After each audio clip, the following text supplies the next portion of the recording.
Hi, మన ముందు క్లాస్లో ఆంగ్లో మైసూర్ యుద్ధాల గురించి చెప్పుకున్నామండి. ఇప్పుడు మైసూరు రాజ్యాన్ని ఆక్రమించిన తర్వాత అదే క్రమంలో వచ్చేటువంటి ఇంకొక రాజ్యం ఏంటంటే మరాఠా సామ్రాజ్యం. బ్రిటిష్ వాళ్ళు మరాఠా సామ్రాజ్యాన్ని ఏ విధంగా ఆక్రమించుకున్నారు అనేటువంటి కాన్సెప్ట్ని ఇప్పుడు చెప్పుకుంటాము. అయితే ఆక్రమణలోనే ఈ ఆంగ్లేయులకి ఈ మరాఠాలకి మధ్య 3 యుద్ధాలు జరుగుతాయి. వాటినే ఆంగ్లో మరాఠా యుద్ధాలు అని చెప్పుకుంటాం అన్నమాట. అయితే ఆంగ్లో మరాఠా యుద్ధాలు ఎప్పటి నుంచి ఎప్పటి వరకు జరిగినాయి అనేటువంటి విషయాన్ని చెప్పుకునే ముందు దానికి సంబంధించి అసలు మరాఠా సామ్రాజ్యం ఎందుకు ఎలా ఏర్పడింది, ఆ తర్వాత ఎందుకు యుద్ధాలు జరిగాయనేటువంటి విషయం పూర్వ చరిత్ర గురించి మనం చెప్పుకోవాలి. అయితే పూర్వ చరిత్ర గురించి మనం పూర్తిగా చెప్పుకోము, కానీ మన యుద్ధాలకి ఎంతవరకు అవసరమో అంతవరకు చెప్పడం జరుగుతుంది. జాగ్రత్తగా చూడండి. అయితే ఈ మరాఠా సామ్రాజ్యాన్ని స్థాపించినటువంటి వ్యక్తి ఎవరంటే శివాజీ. ఇతను 1627 నుండి 1680 వరకు ఉన్నాడండి. అయితే ఈ సామ్రాజ్యాన్ని ఏర్పాటు చేసి గొప్ప స్థాయికి తీసుకెళ్ళడం జరుగుతుంది. అయితే 1680లో శివాజీ చనిపోతాడు. శివాజీకి ఒక 2 కొడుకులు ఉంటారు. వాడి పేరు సంభాజీ, అలాగే రాజారాం. రాజారాం భార్య పేరు తారాబాయి, వీడి భార్య పేరు యేసుబాయి. చూడండి, తన భార్య పేరు యేసుబాయి, తన భార్య పేరు తారాబాయి.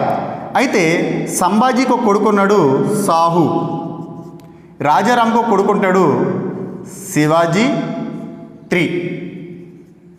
ఓకేనండి, ఎందుకంటే వీళ్ళకి అనేక మంది కుమారులు ఉంటారు కాబట్టి వాళ్ళకి శివాజీ తర్వాత ఆ పేర్లు పెట్టుకోవడం జరుగుతుందండి. అయితే శివాజీ 3 అనేటువంటి వ్యక్తి రావడం జరుగుద్ది.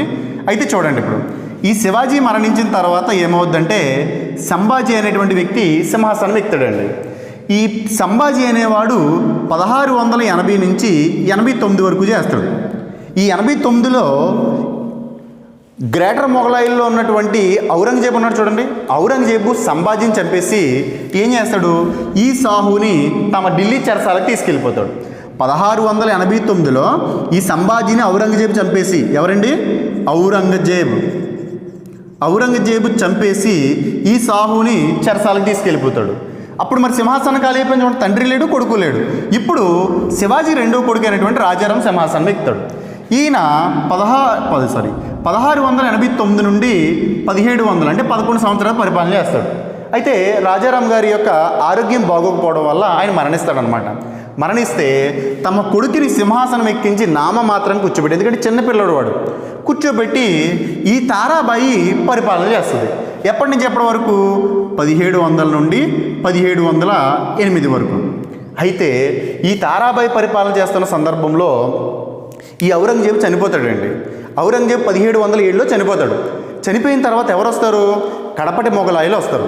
అందులో మొట్టమొదటి వ్యక్తి ఎవరంటే బహదూర్ షా. ఈ బహదూర్ షా ఏం చేస్తారంటే, చూడండి, ఇక్కడ చెరసాలలో ఉన్నాడు కదా సంభాజీ కుమారుడు, వీడిని వదిలేస్తారనమాట, రిలీజ్ చేస్తారనమాట. ఎందుకు రిలీజ్ చేస్తారంటే ఈ మొఘల్ సామ్రాజ్యానికి ఈ పక్కలో బెల్లంలో ఎవరు ఉండేవారంటే మరాఠాలు ఉండేవారు. ఆ మరాఠాలతో ఈ మొఘళ్ళకి చాలా ఇబ్బందులు కలిగేవన్నమాట. అయితే మరి ఈ తారాబాయి కాలంలో కూడా ఎంతో కొంత ఇబ్బంది జరుగుద్ది కదా. ఆ ఇబ్బందులు వీళ్ళు సరి చేసుకోవడం ఎందుకు, అదేదో వీడిని పంపామనుకోండి, వీరికి మధ్య వారసత్వ యుద్ధాలు జరుగుతాయిగా. మరి సింహాసనం కోసం వీళ్ళకి మధ్య యుద్ధాలు జరుగుతాయి కదా. అందుకని తెలివిగా ఏం చేస్తాడు, 1708లో సాహుని రిలీజ్ చేస్తాడనమాట. రిలీజ్ చేసి నీ తండ్రి యొక్క సింహాసనం, నువ్వు అది నీ బాధ్యత, నువ్వు జాగ్రత్తగా కాపాడుకో అని చెప్పి సాహుని వదిలేయడం జరుగుతుంది. సాహు ఈ ఢిల్లీ చెరసాల నుంచి వచ్చిన తర్వాత ఏం చేస్తాడంటే తారాబాయితో యుద్ధం చేసి ఆ సింహాసనాన్ని ఆక్రమించుకుంటాడనమాట. అలా సాహు 1708లో తారాబాయిపై యుద్ధం గెలిచి సింహాసనం అధిష్ఠించి 1779 వరకు కూడా అతను పరిపాలన చేయడం జరుగుతుంది. అయితే ఈ రాజులతో మనకు పెద్ద పని లేదు, జస్ట్ ఈ శివాజీ యొక్క వంశ వృక్షం గురించి చెప్పుకున్నాం అంతే. మరి ఎందుకు ఇంపార్టెంట్ కానప్పుడు దీంతో పని లేనప్పుడు చెప్పుకున్నామంటే, ఈ ఆంగ్లో మరాఠా యుద్ధాలు నార్మల్గా ఎవరెవరికి మధ్య జరిగినాయి అంటే పేష్వాలకి అలాగే బ్రిటిష్ వాళ్ళకి మధ్య జరిగింది. పేష్వాలకి మధ్య జరిగింది. మరి రాజుల గురించి ఎందుకు అంటే పని ఉంది. ఈ శివాజీ కాలంలో ఏం చేశారంటే అండి, అష్టప్రధానులు అనేటువంటి ఒక మంత్రిమండలిని ఏర్పాటు చేశాడు. అష్టప్రధానులు, అంటే 8, ప్రధానులు అంటే ముఖ్యమైన వ్యక్తులు అనమాట. ఎలా అంటే ఇప్పుడు ఫర్ ఎగ్జాంపుల్ మోదీ గారి యొక్క కార్యనిర్వాహకం అంటే ఎగ్జిక్యూటివ్ కౌన్సిల్లో కొంతమంది మినిస్టర్లు ఉంటారు. అంటే ఎకనామికల్ మినిస్టర్ కానీ, రైల్వే మినిస్టర్ కానీ, లేకపోతే హోమ్ మినిస్టర్ కానీ, ఇలా కొంతమంది మినిస్టర్లు ఉన్నారుగా. అంటే అతను ఒక్కడే పని చేసుకోలేడు కాబట్టి ఒక్కొక్క శాఖని ఒక్కొక్క వ్యక్తికి ఇచ్చేస్తాడు. అలా శివాజీకి పరిపాలనలో సహాయ సహకారాలు అందించడం కోసం కొంతమంది ముఖ్యమైనటువంటి వ్యక్తుల్ని అంటే మంత్రుల్ని ఏర్పాటు చేసుకుంటాడు. వాళ్ళని అష్టప్రధానులు 8 ఉంటారనమాట. అందులో పీష్వా, అమాత్య, సచివ, సేనాధీశ్, తర్వాత పండితరావు ఇలా కొంతమంది ఉంటారనమాట. ఒక్కొక్కరు ఒక్కొక్క శాఖను చూసుకుంటూ ఆ శాఖకు సంబంధించిన సలహాలు ఏమైనా ఉంటే శివాజీకి ఇస్తూ ఉండేవారనమాట. అందులో ఒక వ్యక్తే పీష్వా. పీష్వా అంటే అర్థం ఏంటి? ప్రధాన మంత్రి అని అర్థం. పీష్వా అంటే అర్థం ఏంటండి? ప్రధానమంత్రి అని అర్థం. అయితే ఏమవుతుందంటే ఈ శివాజీ కాలంలో కానీ తర్వాత ఈ సంభాజీ రాజారాం కాలంలో కానీ పీష్వాలకి జస్ట్ ఒక మంత్రిగా ఉండి ఒక శాఖను మాత్రమే చూసుకునేవారు. కానీ సాహు కాలం వచ్చేనాటికి ఏమవుతుందంటే పీష్వాలు తిరిగిలేని అధికారాలు చెలాయిస్తారు. సింపుల్గా చెప్పాలంటే మరాఠా రాజులు అని చెప్పుకునే కంటే పీష్వాలు లేదా పీష్వాల యుగం అని చెప్పుకుంటాం. అంటే చూడండి, మరాఠా సామ్రాజ్యాన్ని రాజులు కాకుండా పీష్వాలు పరిపాలించడం మొదలు పెడతారు. తన దగ్గర ఒక ఉద్యోగిగా చేరినటువంటి పీష్వాలు స్టార్ట్ చేయడం వల్ల దాన్ని ఏమన్నాము? పీష్వాల యుగం అంటాం. అయితే అందులో మొట్టమొదటి పీష్వా ఎవరంటే బాలాజీ విశ్వనాథ్. ఇతని తర్వాత ఎవరు వస్తారంటే బాజీరావు I వస్తాడండి. ఇతని తర్వాత ఎవరు వస్తారంటే బాజీరావు వస్తాడండి. బాజీరావు వస్తాడండి. ఇతని తర్వాత ఎవరు వస్తారంటే మాధవరావు. ఇతని తర్వాత నారాయణరావు వస్తాడండి. ఇతని తర్వాత రఘోబా లేదా ఇతనికి ఇంకొక పేరు ఉంది రఘునాథరావు. ఇతని తర్వాత ఎవరు వస్తారంటే మాధవరావు II వస్తాడండి. మాధవరావు II. చూడండి, నారాయణరావు యొక్క కుమారుడే ఈ మాధవరావు అనమాట. మన స్టోరీలో చెప్పుకుంటామండి.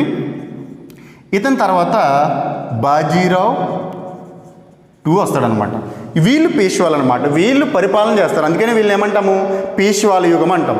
అయితే వీళ్ళందరిలో గొప్పవాడంటే బాజీరావు I చాలా చాలా గొప్పవాడు. అయితే బాజీరావుకి ఇంకొక పేరు ఉంటుంది, నానా సాహిబ్ అని బిరుదు ఉందండి ఈయనకి. ఇది చిట్ట చివరి పీష్వా ఎవరు? బాజీరావు II. మొట్టమొదటి పీష్వా ఎవరు? బాలాజీ విశ్వనాథ్. అయితే ఈ పేష్వాలు అనేవాళ్ళు ఎవరి కాలం నుంచి ప్రధాన పాత్ర పోషిస్తారంటే సాహు కాలం నుండి. కారణం ఏంటి? తన యొక్క పిన్నతల్లి పైన యుద్ధం గెలవడానికి కూడా వీళ్ళే పాత్ర పోషిస్తాడు. బాలాజీ విశ్వనాథ్ సపోర్ట్ చేస్తాడు. అందుకని అప్పటి నుంచి కూడా పరిపాలన అంతా కూడా వీళ్ళ చేతుల్లోకి వచ్చేస్తుంది. ఓకేనండి. అయితే బాలాజీ విశ్వనాథ్ ఎప్పుడు నియమించబడతాడంటే 1713 నుంచి 1720 వరకు పేష్వాగా పనిచేస్తాడు. వీడి తర్వాత 1720 నుంచి 40 వరకు బాజీరావు. 1740 నుంచి 61 వరకు బాజీరావు. మరి 1761 నుంచి 73 వరకు మాధవరావు. మరి 1773 నుంచి 74 నుంచి 75 వరకు నారాయణరావు. మరి 73 నుంచి 74 వరకు నారాయణరావు అండి. 74 నుండి 75 వరకు రఘునాథరావు పరిపాలిస్తాడు. మరి 1775 నుండి 95 వరకు మాధవరావు పరిపాలిస్తాడండి. 1795 నుండి 1818 వరకు బాజీరావు II పరిపాలిస్తాడు. అయితే బాజీరావు II తర్వాత ఏమవుతుందంటే ఈ పీష్వా పదవిని రద్దు చేసేసి ఈ మరాఠా సామ్రాజ్యాన్ని బ్రిటిష్ వాళ్ళు ఆక్రమించుకుంటారు. దాంతో పేష్వాల యుగం అయిపోద్ది అనమాట. సో ఇప్పుడు యుద్ధాలు జరగడానికి కారణం ఎవరని చెప్పాను? పేష్వాలు. కాబట్టి అందుకనే ఈ పేష్వాల యొక్క ఇన్ఫర్మేషన్ ఇచ్చారనమాట. ఇదంతా కూడా ఏంటంటే యుద్ధాలకు ముందున్నటువంటి పూర్వ చరిత్ర అండి. చాలా చాలా జాగ్రత్త గుర్తుపెట్టుకోండి. అయితే యుద్ధాలు ఎందుకు జరిగాయి, ఎన్ని జరిగాయి అనేటువంటి విషయాన్ని ఇప్పుడు ప్రస్తావిస్తాం. అయితే పేష్వాలకి ఆంగ్లేయులకి మధ్య యుద్ధాలు జరిగాయని చెప్పాను మరాఠా సామ్రాజ్యం కోసం. ఎన్ని యుద్ధాలు జరిగాయి? 3 యుద్ధాలు జరిగాయి. ఆ 3 యుద్ధాలు ఏమంటామంటే ఆంగ్లో మరాఠా యుద్ధాలు అంటాము. చూడండి ఎన్ని యుద్ధాలు జరిగాయి? 3 యుద్ధాలు. ఒకటి 1775 నుండి 82 వరకు జరిగిందండి. మరి రెండోది ఎప్పుడు జరిగిందంటే 1802 నుంచి 1805 వరకు జరిగింది. మరి మూడో ఆంగ్లో మరాఠా యుద్ధం ఎప్పటి నుంచి జరిగిందంటే 1815 నుంచి 1818 వరకు జరిగింది. ఇది చాలా చాలా ఇంపార్టెంట్, చాలా జాగ్రత్త చూడాలి. 1775 నుండి 82 వరకు ఒక యుద్ధం జరిగిందండి. 1802 నుంచి 1805 వరకు రెండో యుద్ధం జరిగింది. 1817 నుంచి 1818 వరకు మూడో యుద్ధం జరిగింది. కాబట్టి చాలా జాగ్రత్త చూడాలి. అయితే ఇప్పుడు మనం దేని గురించి చెప్పుకుంటామంటే మొదటి ఆంగ్లో మరాఠా యుద్ధం గురించి ప్రస్తావించాలి. అయితే మొదటి ఆంగ్లో యుద్ధం జరిగిందంటే దానికి కారణం ఉంటుంది కదా, దానికి కారణం ఏంటో చూద్దాం. ఏంటి ఆ కారణం అంటే ఈ 1773లో రఘునాథరావు మరణిస్తాడండి. వీడు చనిపోతాడు. మరి వీడు చనిపోతే వీడి తర్వాత ఎవరు సింహాసనం ఎక్కుతారు? నారాయణరావు సింహాసనం ఎక్కుతాడు. ఈ నారాయణరావు 1773 నుంచి 74 వరకు పరిపాలిస్తున్న సందర్భంలో రఘోబా లేదా రఘునాథరావు అనేటువంటి వ్యక్తి ఏం చేస్తారంటే ఈ నారాయణరావుని చంపేస్తాడనమాట. చంపేసి ఈ రఘునాథరావు సింహాసనం ఎక్కుతాడు. అయితే ఈ రఘునాథరావు సింహాసనం ఎక్కిన కొన్ని నెలలకే నారాయణరావుకి ఒక కొడుకు పుడతాడండి. అదే చనిపోయిన వ్యక్తికి కొడుకు ఎలా పుట్టాడంటే ఈ వ్యక్తి చనిపోయే టైంకి నారాయణరావు యొక్క భార్య ప్రెగ్నెంట్ అనమాట. కాబట్టి ఇది చనిపోయిన కొన్నాళ్ళకి ఈ నారాయణరావు కొడుకు అయినటువంటి మాధవరావు 2 సింహాసనం ఎక్కుతాడు. మరి నిజానికి వారసత్వం ఎవరిది? ఈ నారాయణరావు కొడుకైన మాధవరావు. రఘునాథరావు వారసుడు కాదండి. ఈ పేష్వాలు అనే వాళ్ళందరూ కూడా వారసులే. నార్మల్గా వీళ్ళందరూ వారసత్వం. పేష్వా పదవి అనేది వారసత్వం. మరి నారాయణరావు తర్వాత ఎవరు ఎక్కాలి? మాధవరావు ఎక్కాలి. వీడు పుట్టాడనమాట. అయితే మరి వీడు అన్యాయంగా సింహాసనం ఎక్కడగా వీడిని చంపి. అయితే ఈ రఘోబా లేదా రఘునాథరావు సింహాసనం ఎక్కడం ఈ మరాఠాల్లో గొప్ప మేధావులైనటువంటి నానా ఫడ్నవీస్, చాలా గొప్ప వ్యక్తి అండి. మరాఠాల్లో చివరి గొప్ప వ్యక్తి ఎవరంటే నానా ఫడ్నవీస్ అనమాట. ఈ మరాఠా సామ్రాజ్యంలో అధికారులుగా పనిచేస్తూ ఉంటారు. ఈ నానా ఫడ్నవీస్కి ఈ రఘునాథరావు సింహాసనం ఎక్కడం నచ్చదు. నచ్చక ఏం చేస్తాడు? ఈ నారాయణరావు కొడుకు అయినటువంటి మాధవరావు 2ని వారసుడిగా ప్రకటిస్తాడు. పేష్వాగా ప్రకటిస్తాడు అన్నమాట. ఇప్పుడు 1775లో ఎవరో ఈ నానా ఫడ్నవీస్ అనేటువంటి వ్యక్తి ఈ 1775లో వారసుడిగా ప్రకటించి వీడిని వెళ్ళిపోమంటాడు అనమాట. దాంతో ఈ రఘునాథరావు భయపడి ఏం చేస్తాడు? బ్రిటిష్ వాళ్ళతో ఒప్పందం చేసుకుంటాడు. ఎవరు బ్రిటిష్ వాళ్ళంటే బొంబాయి గవర్నర్ గుడార్డ్. ఈ బొంబాయి గవర్నర్ అయినటువంటి గుడార్డ్ అనేటువంటి వ్యక్తితో వీడు ఒప్పందం చేసుకుంటాడు అనమాట. ఆ ఒప్పందం ఏంటి అంటే సూరత్ ఒప్పందం. దాన్ని ఏమంటాము? సూరత్ ఒప్పందం అంటాం అనమాట. ఈ ఒప్పందం ప్రకారం ఏంది? మీరు మాకు సహాయం చేయండి, ఎందుకంటే నేను సింహాసనం ఎక్కితే ఈ నానా ఫడ్నవీస్ మాపైన తిరుగుబాటు చేస్తున్నాడు, కాబట్టి మీరు నాకు సహాయం చేస్తే మీకు ఏమేమి ఇస్తాను? సాల్ సిట్టి, అలాగే బేసిన్లు మీకు ఇస్తానని చెప్పి ఈ గుడార్డ్ అనేటువంటి బొంబాయి గవర్నర్తో ఒప్పందం చేసుకుంటాడు. ఆ ఒప్పందం ఏంది? సూరత్ ఒప్పందం. ఈ ఒప్పందం ఎప్పుడు చేసుకుంటాడంటే 1775లో చేసుకుంటాడు. దీనికి భయపడి ఈ నానా ఫడ్నవీస్ యుద్ధం ప్రకటించాడు కదా, వీడిని పేష్వాగా ప్రకటించి యుద్ధం ప్రకటించాడు. దాంతో భయపడి వెంటనే వీళ్ళు సహాయం అడిగాడు అనమాట. సైన్యాన్ని పంపించండి, నాకు కొంచెం సపోర్ట్ ఇస్తే మీకు సాల్ సిట్టి బేసిన్ ఇస్తానని చెప్పి ఒప్పందం చేసుకుంటాడు. ఆ ఒప్పందాన్నే సూరత్ ఒప్పందం అంటాం. ఇది 1775లో జరిగింది. అయితే ఈ విషయం ఈ బెంగాల్ గవర్నర్ అయినటువంటి వారన్ హేస్టింగ్స్కి తెలియదు. చూడండి అమ్మా, ఈ 1775 నాటికి ఎవరు పరిపాలిస్తున్నాడు? Warren Hastings. బెంగాల్ గవర్నర్ జనరల్గా ఎవరు ఉన్నారంటే వారన్ హేస్టింగ్స్ ఉన్నారు. మీకు గవర్నర్ అంటే సార్ ఒక చోట ఉంటారంటే కాదండి. మద్రాసులో గవర్నర్ ఉంటాడు, బొంబాయిలో గవర్నర్ ఉంటాడు, బెంగాల్లో గవర్నర్ ఉంటాడు. ఏ ప్రాంతానికి వాడు అధిపతే. కానీ వీళ్ళందరికీ హెడ్ ఎవరు? వారన్ హేస్టింగ్స్ అనమాట. కానీ వారన్ హేస్టింగ్స్కి వీడితో ఒప్పందం వీడు చేసుకున్నాడు అన్న విషయం తెలియదు అనమాట. ఈ తెలియకపోవడం వల్ల నష్టం ఏంటంటే చూడండి, నానా ఫడ్నవీస్ వీడి సహాయం అందించాడు కదా, వీడు వచ్చి ఏం చేస్తాడంటే వారన్ హేస్టింగ్స్ ఒప్పందం చేసుకుంటాడు. దాన్ని ఏమంటామంటే పురందర్ సంధి అంటాం. పురందర్ సంధి. ఇది ఎప్పుడంటే 1776లో చేసుకుంటాడు అనమాట. 1776లో చేసుకుంటాడు. ఎవరితో? Warren Hastings. వారన్ హేస్టింగు ఎవడో బ్రిటిష్ గవర్నర్, ఈ గుడార్డ్ బ్రిటిష్ గవర్నర్. మరి ఈ సైన్యం సపోర్ట్ ఇస్తే మరి వీళ్ళే కొట్టి చావాలి కదా. కానీ విషయం ఏంటంటే పాపం వీడికి తెలుసుంటే చేసుకోకపోదురు. వీడికి తెలియకుండా వీడు చేసుకోవడం వల్ల వీడు ఒప్పేసుకుంటాడు అనమాట. ఒప్పేసుకుంటే ఏమైంది? ఈ నానా ఫడ్నవీస్ ఈ రఘోబా పైన దాడి చేస్తే బ్రిటిష్ సైన్యం సపోర్ట్ ఇవ్వదనమాట. ఇవ్వకపోతే అప్పుడు వీడు ఏం చేస్తారంటే, సార్ నేను ఒప్పందం చేసుకున్నా, మరి ఒప్పందం ప్రకారం మరి నీకు సైన్యం ఇవ్వాలి కదా అంటే మా వారన్ హేస్టింగ్స్ కూడా చేసుకున్నాడట, కాబట్టి ఇప్పుడు ఎవరికి ఈ సపోర్ట్ ఇవ్వాలో అర్థం కావట్లేదు అంటారు. అప్పుడు ఆ ఒప్పందాలకు సంబంధించిన లెటర్ని బ్రిటన్కు పంపిస్తారన్నమాట. లండన్కు పంపిస్తే ఏమంటుందంటే, ఒప్పందం ఫస్ట్ వీడితో చేసుకున్నారు కాబట్టి మనం రఘోబాకే సపోర్ట్ ఇవ్వాలి, అదే న్యాయం అని చెప్పి బ్రిటన్ పార్లమెంట్ చెప్పుద్ది అనమాట. మీకు అదే సార్ ఒప్పందం చేసుకుంటే అంత కట్టుబడి ఉండాలంటే అగ్రిమెంట్ అంటేనే అదండి. అగ్రిమెంట్ అంటేనే చాలా స్ట్రాంగ్గా ఉంటుంది. అగ్రిమెంట్ చేసుకున్న తర్వాత అందులో ఇది మ్యాక్సిమం క్రాస్ చేయకూడదు. క్రాస్ చేశారంటే గొడవలకి దారి తీసిందని అర్థం. సో చూడండి, ఈడు వీడి చేసుకున్న ఒప్పందాన్ని ఏం చేశారు ఇప్పుడు లండన్కి పంపిస్తారన్నమాట. లండన్కి పంపిస్తే లండన్ గవర్నమెంట్ ఏమంది, బ్రిటిష్ గవర్నమెంట్ ఫస్ట్ వీడితో చేసుకున్నారు కాబట్టి వీడికే సపోర్ట్ ఇవ్వండి అంటదనమాట. అప్పుడు ఏం చేస్తారంటే వీళ్ళు ఈ నానా ఫడ్నవీస్పై అంటే మరాఠా సామ్రాజ్యంపైకి యుద్ధం ప్రకటిస్తారు. ఎవరి తరపున, రఘునాథరావు లేదా రఘోబా తరపున. అప్పుడు నానా ఫడ్నవీస్ ఏం చేస్తారంటే ఈ బ్రిటిష్ సైన్యాన్ని ఎదుర్కొంటాడనమాట. ఎక్కడ జరుగుద్ది వాళ్ళిద్దరికంటే తెలగాం అనేటువంటి ప్రాంతంలో యుద్ధం జరుగుద్ది. అయితే ఆ యుద్ధంలో నానా ఫడ్నవీస్ గెలుస్తాడు బ్రిటిష్ సైన్యం పైన.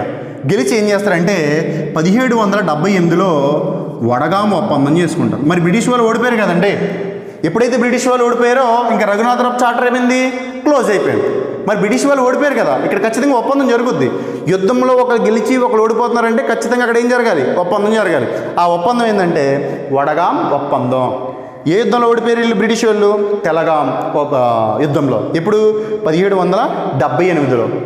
ఈ తెలగాం అనే ప్రాంతంలోనే ఈ నానా ఫడ్నవీసు అలాగే మరాఠా సైన్యానికి అధిపతి అయినటువంటి నానా ఫడ్నవీసు అలాగే బ్రిటిష్ సైన్యాలు కూడా ఇక్కడ తలపడితే ఓడిపోతే వడగాం సంధి చేసుకొని యుద్ధాన్ని ఆపేస్తాయన్నమాట. అయితే చూడండి, దాంతో రఘునాథరావు పక్క వెళ్ళిపోయాడు కదా, ఓడిపోయాడు కాబట్టి పక్క వెళ్ళిపోయాడు, ఇంక సింహాసనం కోసం ఆలోచన లేదు. కానీ బ్రిటిష్ వాళ్ళకి పగ ఉండిపోయింది. మన సహాయాన్ని అందించడానికి వచ్చిన వ్యక్తి చేతిలో మేము ఓడిపోయాం, అవమానమే కదండి. దాంతో వారన్ హేస్టింగ్కి నిద్ర పట్టక ఏం చేస్తాడో మళ్ళీ యుద్ధాన్ని ప్రకటిస్తాడు. ఎవరిపైన, ఈ నానా ఫడ్నవీస్ పైన. నార్మల్గా సంధి చేసుకున్నారు, ఈ సంధిని క్రాస్ చేసి యుద్ధం ప్రకటిస్తారన్నమాట వారన్ హేస్టింగ్. అలా మళ్ళీ వీళ్ళిద్దరికీ మధ్య 1778 నుంచి 82 వరకు కూడా యుద్ధం జరుగుతుంది అనమాట. అయితే యుద్ధం ఇటువంటి ఫలితాన్ని ఇవ్వకపోవడం వల్ల ఏమైందంటే ఇద్దరు సంధికి వచ్చేస్తారు చిరాకు వచ్చి. ఆ సంధి ఏంటంటే సాల్బే సంధి. ఈ సాల్బే సంధి ఎప్పుడు చేసుకున్నారు, 1782లో. ఈ 1782లో చేసుకున్నటువంటి సాల్బే సంధి ప్రకారం ఈ మొదటి ఆంగ్లో మరాఠా యుద్ధం అనేది ఆగిపోవడం జరుగుద్ది. కాబట్టి ఈ యుద్ధంలో ముఖ్యంగా 4 సంధులు గుర్తుపెట్టుకోవాలి. రఘునాథరావు ఈ ముంబై గవర్నర్తో చేసుకున్నటువంటి సంధి ఏందది, సూరత్ సంధి. మరి వారన్ హేస్టింగ్స్తో నానా ఫడ్నవీస్ చేసుకున్న సంధి ఏంది, పురందర్ సంధి. ఎప్పుడు వీడేమో 1775, వీడేమో 1776. ఓకే, తర్వాత చూడండి, తెలగాం యుద్ధంలో ఓడిపోయిన తర్వాత వీళ్ళు చేసుకున్న సంధి ఏంది, వడగాం సంధి. ఇది ఎప్పుడు 1778లో. కానీ సంధిని క్రాస్ చేసి వారన్ హేస్టింగ్ మళ్ళీ ఏం చేశాడు, యుద్ధం ప్రకటించాడు. ఆ యుద్ధం 82 వరకు జరిగింది. ఎటువంటి ఫలితం ఇవ్వకపోవడం వల్ల మళ్ళీ సంధి చేసుకున్నారు. ఆ సంధే సాల్బే సంధి. ఈ సంధి ప్రకారం ఈ మన నానా ఫడ్నవీస్ బ్రిటిష్ వాళ్ళకి ఏమిస్తాడంటే సాల్సెట్టి అనేటువంటి ప్రాంతాన్ని ఇస్తాడు. ఎందుకనంటే ఈ పురందర్ సంధి చేసినప్పుడు చెప్తాడనమాట, మీరు కనుక నాకు సహాయం చేస్తే సాల్సెట్టి అనే ప్రాంతాన్ని మీకు ఇచ్చేస్తానండి అని చెప్పి వీడు సహాయం అడుగుతాడు పురందర్ సంధిలో. ఎవరు, నానా ఫడ్నవీస్. మరి అడిగాడు కాబట్టి ఏం చేస్తాడంటే సాల్సెట్టి అనే ప్రాంతాన్ని బ్రిటిష్ వారికి ఇవ్వడం జరుగుతుంది అనమాట. ఇది మొదటి ఆంగ్లో మరాఠా యుద్ధానికి సంబంధించినటువంటి అంశాలు. మనం తర్వాత క్లాసులో ఏం చెప్పుకుంటామంటే రెండో ఆంగ్లో మరాఠా యుద్ధాలు అలాగే మూడో ఆంగ్లో మరాఠా యుద్ధాలు ఎలా జరిగినాయో చెప్పుకుందాం. ఓకేనా?